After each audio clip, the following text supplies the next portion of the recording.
Rukun Islam yang pertama adalah syahadat, pengakuan keimanan seorang muslim. Aku bersaksi bahwa tidak ada Tuhan kecuali Allah dan bahwa Muhammad utusan Allah. Ini bukan sekedar penegasan atas eksistensi Tuhan, tetapi sebuah pengakuan bahwa Allah merupakan satu-satunya realitas sejati, satu-satunya bentuk eksistensi sejati. Dia adalah satu-satunya realitas, keindahan, atau kesempurnaan sejati. Semua wujud yang terlihat ada dan memiliki sifat-sifat seperti ini hanya meminjam keberadaan dan sifat tersebut dari wujud esensial ini. Mengucapkan penegasan ini menuntut kaum muslim untuk mengintegrasikan kehidupan mereka dengan menjadikan Allah sebagai fokus dan prioritas tunggal mereka. Penegasan tentang keesaan Allah bukan sekedar penyangkalan atas kelayakan dewa-dewa seperti banat Allah untuk disembah.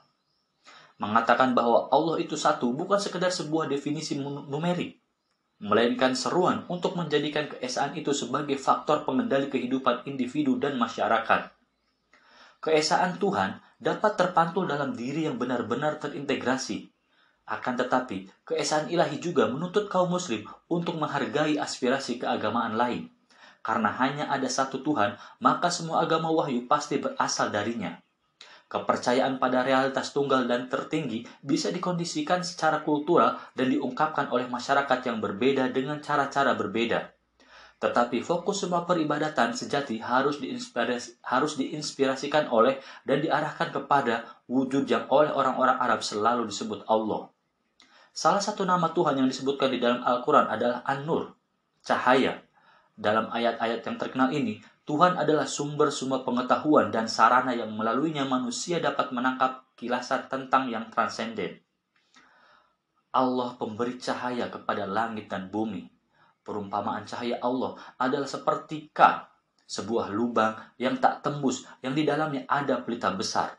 Pelita itu di dalam kaca, dan kaca itu seakan-akan bintang yang bercahaya seperti mutiara, yang dinyalakan dengan minyak dari pohon yang banyak berkahnya, yaitu pohon zaitun yang tumbuh tidak di sebelah timur dan tidak pula di sebelah baratnya, yang minyaknya hampir-hampir menerangi walaupun tidak disentuh api, cahaya di atas cahaya.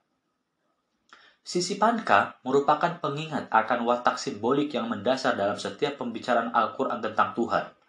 Al-Nur, oleh karena itu, bukanlah Tuhan itu sendiri, tetapi merujuk kepada pencerahan yang dikaruniainya pada suatu wahyu khusus yang bersinar di hati seseorang. Cahaya itu sendiri tidak bisa disamakan sepenuhnya dengan salah seorang pembawanya, tetapi berlaku sama untuk semua. Sebagaimana ditafsirkan oleh para mufasir muslim sejak hari-hari awal Islam, cahaya merupakan simbol yang sangat baik bagi realitas ilahi, yang mentransendensi ruang dan waktu. Citra pohon zaitun itu di dalam ayat ini telah ditafsirkan sebagai perumpamaan bagi kesinambungan wahyu yang tumbuh dari satu akar dan bercabang menjadi berbagai pengalaman keagamaan yang tidak bisa diidentifikasi atau dibatasi pada satu tradisi atau lokasi tertentu. Ia tidak berasal dari timur maupun dari barat. Ketika Waraqah ibn Naufal yang beragama Kristen itu telah menyatakan bahwa Muhammad adalah seorang nabi sejati, baik dirinya sendiri maupun Muhammad tidak berharap agar dia masuk Islam. Muhammad tak pernah meminta orang Yahudi atau Kristen untuk menganut agama Allah, kecuali jika mereka sendiri yang betul-betul menginginkannya, karena mereka telah memiliki kitab suci tersendiri yang juga otentik. Al-Quran tidak memandang pewahyuan sebagai pembatalan pesan-pesan dan pandangan-pandangan dari nabi terdahulu, tetapi justru menekankan kesinambungan pengalaman keagamaan umat manusia.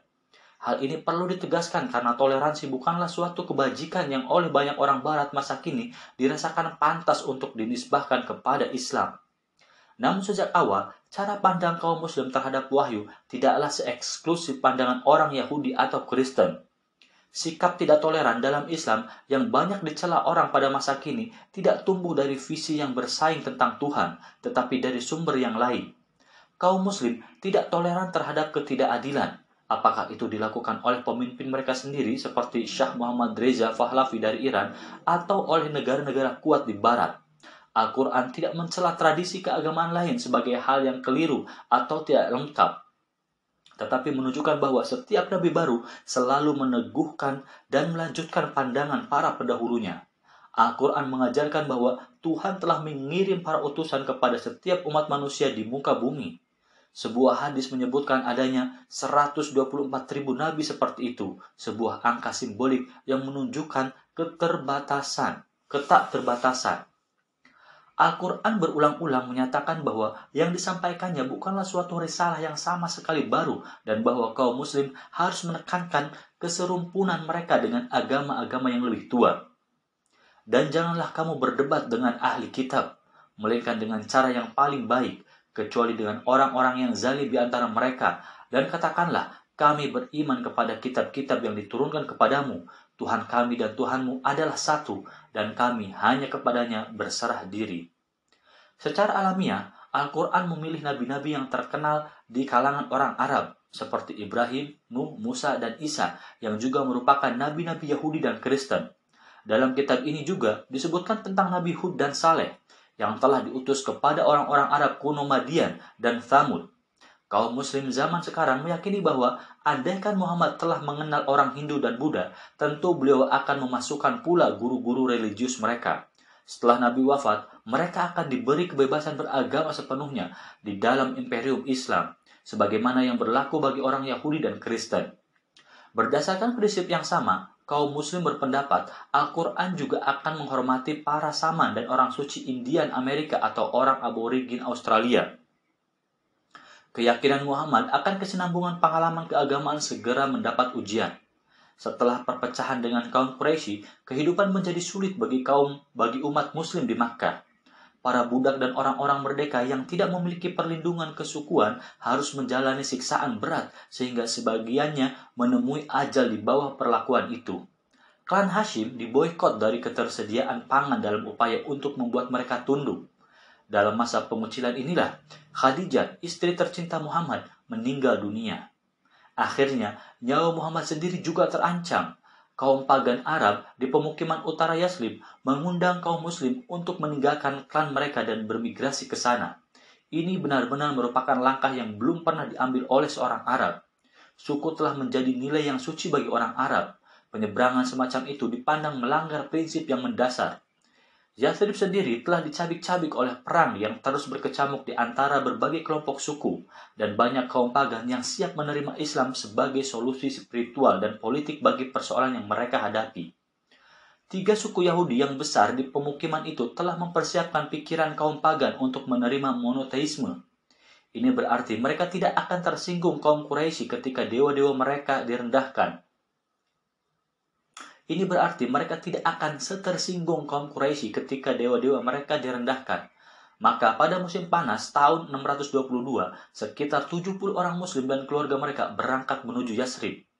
Setahun sebelum hijrah ke Yathrib atau Madinah, kota sebagaimana disebut oleh umat muslim, Muhammad telah mengadaptasikan agamanya agar menjadi lebih dekat kepada Yudaisme sebagaimana yang dipahaminya. Setelah bertahun-tahun bekerja sendirian, dia tentunya menanti kesempatan untuk hidup berdampingan dengan para penganut tradisi yang lebih tua dan mapan. Kemudian, kaum muslim diperintahkan untuk berpuasa pada hari penebusan dosa bagi umat Yahudi. Orang muslim dapat menikah dengan wanita Yahudi dan harus mematuhi beberapa aturan tentang makanan. Di atas semua itu, kaum muslim kini salat menghadap ke Yerusalem sebagaimana kaum Yahudi dan Kristen. Orang Yahudi Madinah adalah yang pertama bersedia memberikan kesempatan kepada Muhammad. Kehidupan di oase itu telah menjadi sangat berat, dan seperti kebanyakan kaum pagan Madinah, mereka siap untuk memberi peluang baginya, terutama karena beliau bersikap sangat positif terhadap keyakinan mereka. Namun akhirnya mereka beralih menentang Muhammad dan bergabung dengan kaum pagan yang memusuhi para pendatang baru dari Mekah itu. Kaum Yahudi memiliki alasan keagamaan dalam penolakan mereka. Mereka berkeyakinan bahwa era kenabian telah berakhir. Mereka memang menanti seorang Mesias, namun tidak seorang pun dari kalangan Yahudi maupun Kristen pada tahap itu yang menduga bahwa Sang Mesias itu adalah seorang nabi. Selain itu, mereka juga dimotivasi oleh pertimbangan-pertimbangan politik. Di masa lalu mereka telah memegang kekuasaan di oase itu dengan cara berpihak kepada salah satu suku Arab yang tengah bertikai.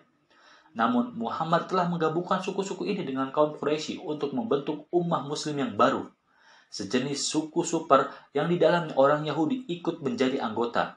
Begitu melihat posisi mereka mengalami kemunduran di Madinah, orang-orang Yahudi mengambil sikap bermusuhan. Mereka biasa berkumpul di masjid untuk mendengarkan kisah-kisah kaum muslim sambil tertawa dan mengejek mereka.